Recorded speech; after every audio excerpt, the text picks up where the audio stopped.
कई ऐसे पुल समा गए हैं नदी में जिसके उदाहरण बिहार रहा है।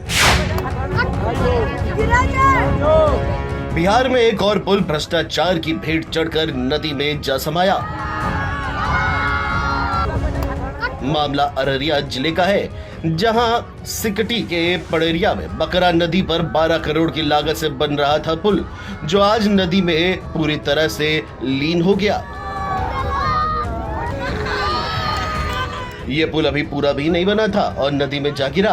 लोगों को सालों से इस पुल के बनने का इंतजार था और ये पुल सिकटी और कुर्साकाटा प्रखंड को जोड़ता था।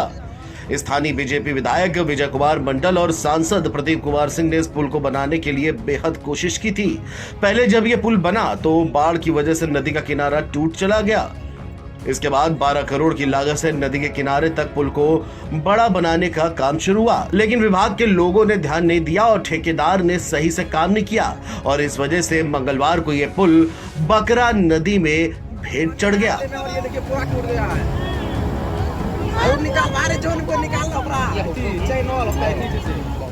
ये पुल बकरा नदी और कुर्साकाटा के बीच डोबरा बांध पर बन रहा था। कुछ दिन पहले ही विधायक विजय कुमार मंडल ग्रामीण कार्य विभाग के कार्यपालक अभियंता को अपने साथ लेकर पुल देखने गए थे। तब ये तय हुआ कि बाढ़ से पहले पुल के दोनों तरफ नदी के किनारे को मजबूत करने का काम किया जाएगा, लेकिन ऐसा कुछ हुआ ही नहीं।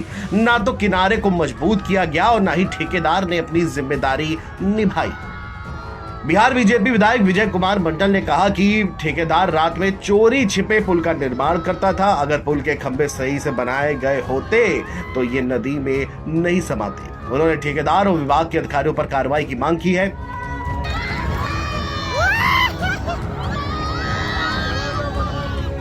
बीजेपी विधायक ने कहा कि ठेकेदार और कार्यपालक अभियंता के खिलाफ केस दर्ज करके कानूनी कार्रवाई की जाएगी।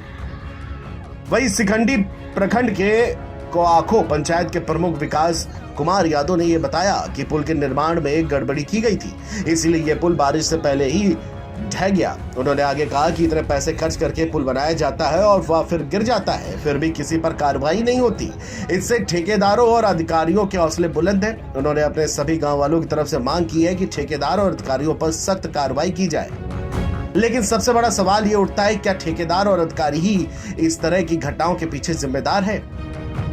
आखिर उन पर ऐसा लगाम लगाया क्यों नहीं जाता?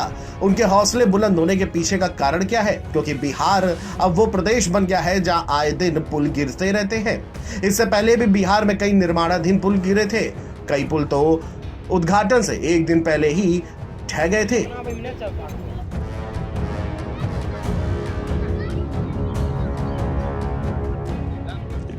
अररिया जिला में पड़ता है और बकरा नदी पर पुल बन रहा उद्घाटन होना था, उसके पहले ही वो समाहित हो गया नदी में।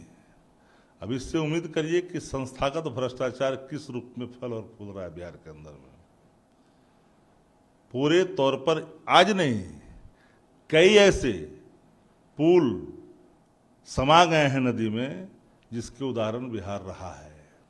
और हम लोग लगातार ये सवाल खड़ा करते रहे हैं कि ऐसे संवेदकों के खिलाफ कठोरतम कार्रवाई होनी चाहिए, या जो पदाधिकारी उसमें काम करवा रहा है, जो इंजीनियर हैं, बिना उनके मिली भगत के संभव नहीं है। और उनकी मिली भगत का ही परिणति है कि क्वालिटी से समझौता होता है। 17 महीने में लोगों ने काम किया तो लोगों को परेशानी बढ़ गई थी, चूंकि संस्थागत भ्रष्टाचार टूट रहा था, खत्म हो रहा था। बदले में चले गए, टेढ़ा कर करके मुंह बोल रहे हैं। आज तो पता ना होना चाहिए, एक दिन में, एक साल में 1.5 साल का पुल नहीं बना हुआ है। ये पुल बनने में तो लगे होंगे 3 साल 4 साल। तो इसकी नींव रखी गई जब से ही। पुल की हालात जब ये है जिसका बेसी खराब होगा, आने वाला कल में क्या होगा। ये सिर्फ अररिया का सवाल, सिकटी का सवाल नहीं है। इस सवाल पूरे बिहार में कई ऐसे पुल हैं, NHI की पुलें हैं, तो देखिएगा आने वाले कल में वह भी प्रवाह होगा। बिल्कुल एकदम कंप्रोमाइज किया जा रहा है क्वालिटी से, कोई सुनने वाला नहीं है। अगर संज्ञान देने के लिए ध्यान आकर्षित करिए तो उस पर भी संज्ञान नहीं ली जाती है। मानो भ्रष्टाचार, संस्थागत भ्रष्टाचार का एक बड़ा कायम हो चुका है मकबरा कायम हो चुका है, जिससे लोग दूहते हैं। क्वालिटी इससे नहीं आएगी।